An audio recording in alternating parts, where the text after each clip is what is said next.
आज विश्व के सबसे बेहतरीन विश्वविद्यालयों में से एक दीक्षांत समारोह में उपस्थित होने पर मैं स्वयं को बहुत ही सम्मानित महसूस कर रहा हूँ। मैं आपको एक सच बताना चाहता हूँ कि मैं कभी किसी कॉलेज से पास नहीं हुआ और आज पहली बार मैं किसी कॉलेज ग्रेजुएशन समारोह के इतने समीप पहुँचा हूँ। आज मैं आपको अपने जीवन की 3 कहानियाँ सुनाना चाहता हूँ। बहुत अधिक कुछ नहीं, केवल 3 कहानियाँ हैं। पहली कहानी डॉट्स कनेक्ट करने के विषय में है। रीड कॉलेज में प्रवेश लेने के 6 महीने के अंदर ही मैंने पढ़ाई छोड़ दी, लेकिन मैं उसके 18 महीने बाद तक वहाँ किसी तरह आता जाता रहा। तो प्रश्न ये है कि मैंने कॉलेज क्यों छोड़ा। वास्तव में इसकी शुरुआत मेरे जन्म से पहले की है।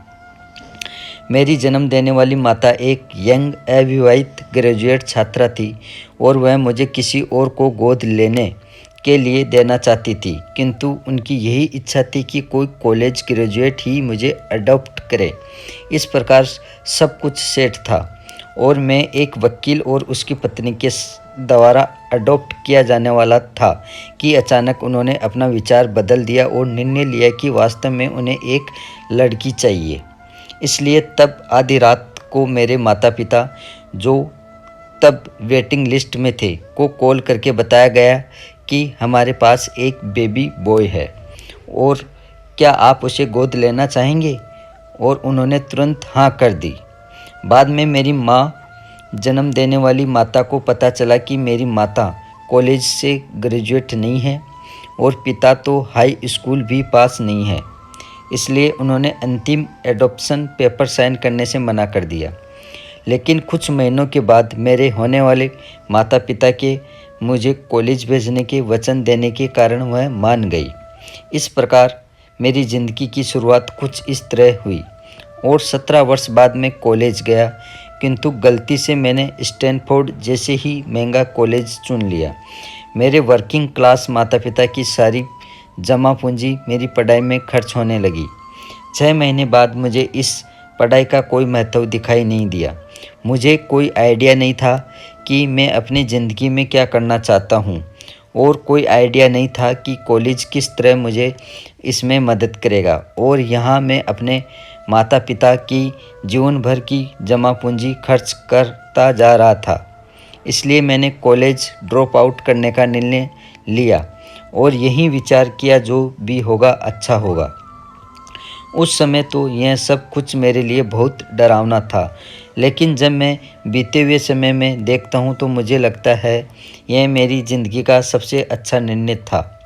जैसे ही मैंने कॉलेज ड्रॉप आउट किया तो मुझे जिन क्लासेज में इंटरेस्ट नहीं था तो मैंने उन्हें करना छोड़ दिया और मैं केवल अपने इंटरेस्ट की ही क्लासेस करने लगा। ये सब कुछ इतना आसान नहीं था। मेरे पास रहने के लिए कोई कमरा नहीं था, इसलिए मुझे दोस्तों के कमरों में ज़मीन पर सोना पड़ता था। मैं कोक की बोतलों को लौटाकर मिलने वाले पैसों से खाना खाता था। मैं प्रत्येक रविवार रात को 7 मील पैदल चलकर हरे कृष्णा मंदिर जाता था, जिससे कि सप्ताह में कम से कम एक दिन पेट भरकर खाना खा सकूं। यह करना मुझे अच्छा लगता था। मैंने अपने जीवन में जो भी अपनी जिज्ञासा और इंट्यूशन की वजह से किया, वह बाद में मेरे लिए अनमोल साबित हुआ। इससे मैं एक उदाहरण के द्वारा बताता हूँ। शायद उस समय रीड कॉलेज देश की सबसे अच्छी जगह थी जहाँ कैलीग्राफी सिखाई जाती थी। पूरे कॉलेज परिसर में हर एक पोस्टर, हर एक लेबल बहुत ही खूबसूरती से हाथों से कैलीग्राफ किया गया था। क्योंकि मैं कॉलेज छोड़ चुका था, इसलिए मुझे सामान्य क्लासेस करने की कोई आवश्यकता नहीं थी। तो मैंने निर्णय लिया कि मैं कैलीग्राफी की क्लासेस करूँगा और इससे अच्छी तरह से सीखूँगा। मैंने सिर्फ और सेंस सिर्फ टाइपफेस के बारे में सीखा, अलग अलग अक्षरों के बीच में स्पेस वेरी करना सीखा और किसी अच्छी टाइपोग्राफी को क्या अच्छा बनाती है यह भी सीखा। यह खूबसूरत था, ऐतिहासिक था, इतना आर्टिस्ट था कि इसे विज्ञान द्वारा कैप्चर नहीं किया जा सकता था और यह मुझे बहुत ही आकर्षक लगता था। उस समय ऐसा कोई भी विचार नहीं था कि मैं इन चीज़ों का प्रयोग कभी अपने जीवन में करूँगा। लेकिन जब 10 साल बाद हम पहला मैकिन्टोश कंप्यूटर बना रहे थे, तब मैंने इसे मैक में डिज़ाइन कर दिया और यह खूबसूरत टाइपोग्राफी वाला विश्व का पहला कंप्यूटर बन गया। अगर मैंने कॉलेज में केवल कैलीग्राफी में ही प्रवेश नहीं लिया होता तो मैक में कभी मल्टीपल टाइपफेस या प्रॉपरली स्पेस फंड्स नहीं होते, और क्योंकि विंडोज़ ने मैक की कॉपी की थी तो किसी भी पर्सनल कंप्यूटर में ये सब नहीं होता। अगर मैंने कभी ड्रॉप आउट ही नहीं किया होता तो मैं कभी कैलीग्राफी की वो क्लासेस नहीं कर पाता, और फिर शायद पर्सनल कंप्यूटर में जो फ़ॉन्ट्स होते हैं वो होते ही नहीं।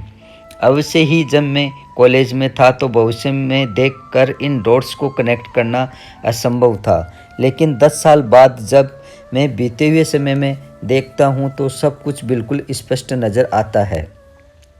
आप कभी भी भविष्य को देखकर डॉट्स कनेक्ट नहीं कर सकते, आप केवल पीछे देखकर ही डॉट्स कनेक्ट कर सकते हैं। इसलिए आपको विश्वास करना होगा कि अभी जो भी हो रहा है वह आगे चलकर किसी न किसी तरह आपके फ्यूचर से कनेक्ट हो जाएगा। आपको किसी न किसी में विश्वास करना ही होगा, अपने गट्स में, अपने भाग्य पर, अपने जीवन पर, अपने कर्म में, या किसी न किसी चीज़ में विश्वास करना ही होगा, क्योंकि इस बात में विश्वास रखना कि आगे चलकर डॉट्स कनेक्ट होंगे आपको अपने दिल की आवाज़ सुनने की हिम्मत देगा, उस समय भी जब आप बिल्कुल अलग रास्ते पर चल रहे होंगे, और यही बात आपको अन्य लोगों से अलग बनाएगी। मेरी दूसरी कहानी लव और लॉस के विषय में है। मैं सौभाग्यशाली था, मैं जिस चीज़ से प्यार करता था वह मुझे जल्द ही मिल गई।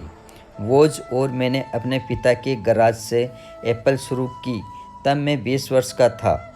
हमने बहुत मेहनत की और 10 साल में एप्पल 2 लोगों से बढ़कर 2 बिलियन और 4000 लोगों की कंपनी हो गई।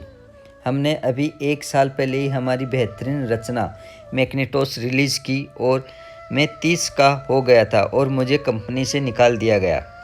आप अपनी बनाई हुई कंपनी से कैसे निकाले जा सकते हैं? जैसे जैसे एप्पल ग्रो करने लगी, हमने एक ऐसे बुद्धिमान आदमी को हायर किया जिससे मैंने सोचा कि वो मेरे साथ मिलकर कंपनी आगे बढ़ाएगा। पहले 1 साल सब कुछ ठीक प्रकार से रहा, लेकिन फिर कंपनी के फ्यूचर विजन को लेकर हम दोनों में विवाद होने लगे। बात बोर्ड ऑफ डायरेक्टर तक पहुंच गई और उन लोगों ने उसका साथ दिया। इस प्रकार 30 वर्ष की आयु में मुझे निकाल दिया गया और पब्लिकली भी निकाल दिया गया। जो मेरी पूरी एडल्ट लाइफ का फोकस था वह अब ख़त्म हो चुका था और यह पूरी तरह से ही बर्बाद करने वाला था। मुझे वास्तव में अगले कुछ महीनों तक समझ ही नहीं आया कि मैं क्या करूं। मुझे लगा कि ये सब कुछ इतनी आसानी से स्वीकार करके मैंने अपने पहले की पीढ़ी के उद्योगपतियों को नीचा दिखाया है। मैं डेविड पैकर्ड और बॉब नोयस से मिला और सब कुछ ऐसे हो जाने पर उनसे माफ़ी मांगी। मैं एक बहुत बड़ा पब्लिक फेलियर था। एक बार तो मैंने वैली छोड़ कर जाने की भी सोची, पर धीरे धीरे मुझे एहसास हुआ कि मैं जो काम करता हूँ उसके लिए मैं अभी भी उत्साहित हूँ। एप्पल में जो कुछ हुआ उसकी वजह से मेरे पैशन में थोड़ी सी भी कमी नहीं आई। मुझे अस्वीकार कर दिया गया था। फिर भी अब भी मैं अपने काम से प्यार करता हूँ, इसलिए मैंने एक बार फिर से शुरुआत करने की सोची। मैं तब यह देख नहीं पाया था, किंतु अब मुझे लगता है कि एप्पल से निकाले जाने से अच्छा मेरे साथ हो ही नहीं सकता था। सफल होने का बोझ अब बिगिनियर होने के हल्केपन में बदल चुका था। मैं एक बार फिर से स्वयं को बहुत हल्का महसूस कर रहा था। इस आज़ादी की वजह से मैं अपने जीवन की सबसे क्रिएटिव पीरियड्स में जा सका। अगले 5 सालों में मैंने एक कंपनी नेक्स्ट और एक दूसरी कंपनी पिक्सर शुरू की, और इसी दौरान मैं एक बहुत ही अद्भुत महिला से मिला जो आगे चलकर मेरी पत्नी बनी। पिक्सर ने विश्व की पहली computer animated movie toy story बनाई और इस समय यह विश्व का सबसे सफल एनिमेशन स्टूडियो है। एप्पल ने एक अप्रत्याशित कदम उठाते हुए नेक्स्ट को खरीद लिया और मैं एप्पल में फिर से चला गया। आज एप्पल नेक्स्ट द्वारा विकसित की गई तकनीक प्रयोग करती है। अब लॉरेन और मेरा एक सुंदर सा परिवार है। मैं पूरे विश्वास के साथ कह सकता हूँ कि अगर मुझे एप्पल से नहीं निकाला गया होता तो मेरे साथ यह सब कुछ नहीं होता। यह एक कड़वी दवा थी, लेकिन मेरे विचार में मरीज को इसकी ज़रूरत थी। कभी कभी ज़िंदगी आपको इसी तरह ठोकर मारती है। अपना विश्वास मत खोइए। मैं विश्वास के साथ कह सकता हूँ कि मैं सिर्फ इसलिए आगे बढ़ता गया क्योंकि मैं अपने काम से प्यार करता था। आप वास्तव में क्या करना पसंद करते हैं, यह आपको जानना होगा। जितना अपने प्यार को जानना ज़रूरी है, उतना ही उस काम को खोजना भी ज़रूरी जिसे आप सच में एंजॉय करते हैं।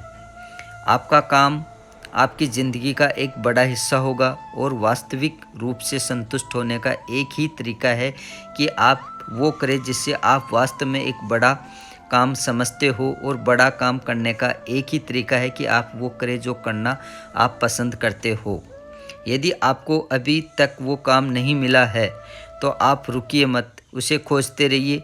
जैसा कि दिल से जुड़ी हर एक चीज़ में होता है, वो जब आपको मिलेगी तब आपको पता चल जाएगा। और जैसा कि किसी अच्छी रिलेशनशिप में होता है, वो समय के साथ साथ और भी अच्छी होती जाएगी।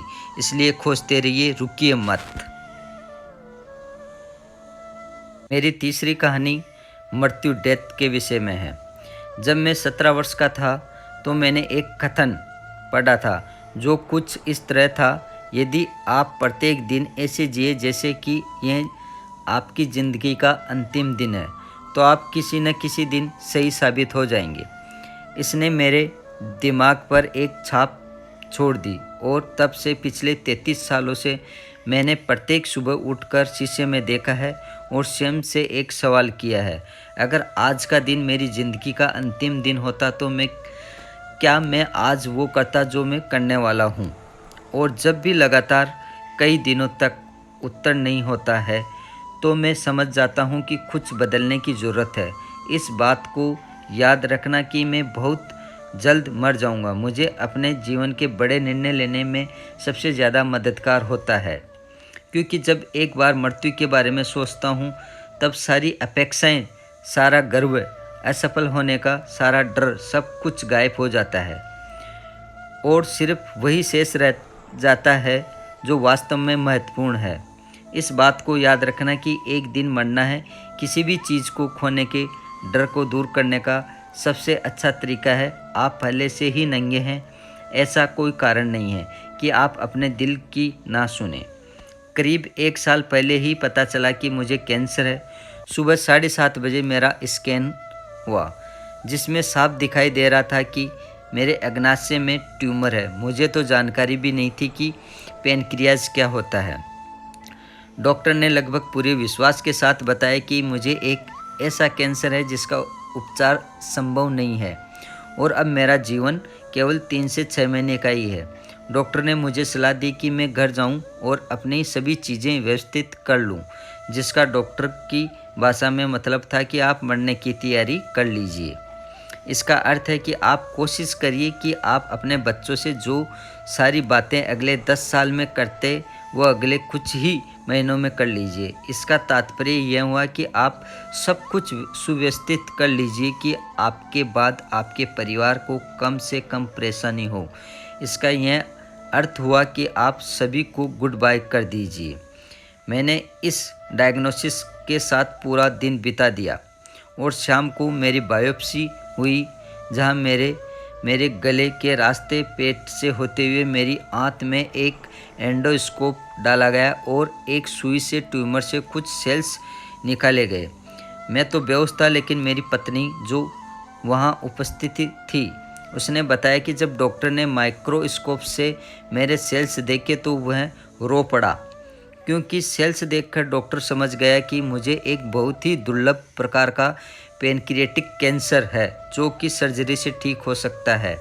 मेरी सर्जरी हुई और सौभाग्य से अब मैं ठीक हूँ। मृत्यु के इतने पास मैं इससे पहले कभी नहीं पहुंचा और उम्मीद करता हूं कि अगले कुछ दशकों तक पहुंचूं भी नहीं।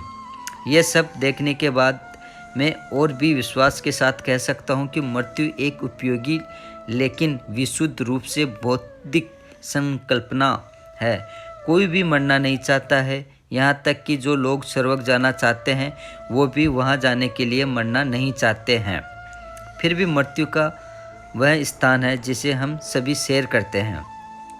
आज तक इससे कोई बचा नहीं है और ऐसा ही होना चाहिए, क्योंकि मृत्यु ही एकमात्र इस जीवन का सबसे बड़ा आविष्कार है। यह जिंदगी को बदलती है, पुराने को समाप्त कर नए का रास्ता खोलती है। और इस समय नए आप है, पर ज़्यादा नहीं, कुछ ही दिनों में आप भी पुराने हो जाएंगे और रास्ते से साफ हो जाएंगे। इतना नाटकीय होने के लिए मैं माफ़ी चाहता हूँ, लेकिन यह सत्य है। आपका समय सीमित है, इसलिए इसे किसी और की ज़िंदगी जीकर व्यर्थ मत कीजिए। बेकार की सोच में मत फंसिए। अपने जीवन को दूसरों के हिसाब से मत चलाइए। औरों के विचारों के शोर में अपने अंदर की आवाज़ को मत दबाइए। और सबसे महत्वपूर्ण यह है कि अपने दिल और सहज बुद्धि की बात सुनने का साहस रखें। वे पहले से ही जानते हैं कि तुम वास्तव में क्या बनना चाहते हो, अन्य सब गौण है। जब मैं छोटा था तब एक अद्भुत पब्लिकेशंस दी वोल अर्थ कैटलॉग हुआ करता था, जो कि मेरी पीढ़ी की बिब्लीज में से एक था। इसे स्टेवार्ट ब्रांड नाम के एक व्यक्ति, जो यहाँ मेलोन पार्क से अधिक दूर नहीं रहते थे, ने इसे अपना काव्यात्मक स्पर्श देकर बड़ा ही जीवंत बना दिया था। ये 60 के दशक की बात है, जब कंप्यूटर और डेस्कटॉप पब्लिशिंग नहीं हुआ करती थी। पूरी सूची टाइपराइटरों, कैंची और पोलरॉइड कैमरों की मदद से बनाया जाता था। अब वह सब कुछ ऐसा था मानो कि गूगल को एक किताब के रूप में बना दिया गया हो, वो भी गूगल के आने के 35 साल पहले। वह एक आदर्श था, अच्छे टूल्स और महान विचारों से भरा हुआ। स्टेवार्ट और उनकी टीम ने दी वोल अर्थ कैटलॉग के अनेक संस्करण निकाले और अंत में एक अंतिम संस्करण निकाला। यह 70 के दशक का मध्य था और तब मैं आपकी उम्र का था। अंतिम संस्करण के पिछले कवर पर प्रातःकाल के किसी गांव की सड़क का चित्र था। वो कुछ ऐसी सड़क थी जिससे यदि आप रोमांचित हो तो किसी से लिफ्ट मांगना चाहोगे। और उस चित्र के नीचे लिखा था, स्टे हंग्री स्टे फॉलिश। यह उनका अंतिम संदेश था जब उन्होंने साइंस्ड ऑफ किया, स्टे हंग्री स्टे फॉलिश। और मैंने अपने लिए हमेशा यही मांगा है। और अब जब आप सभी यहाँ से ग्रेजुएट हो रहे हैं तो मैं आपके लिए भी यही विश करता हूँ, स्टे हंग्री स्टे फॉलिश। आप सभी को बहुत बहुत धन्यवाद।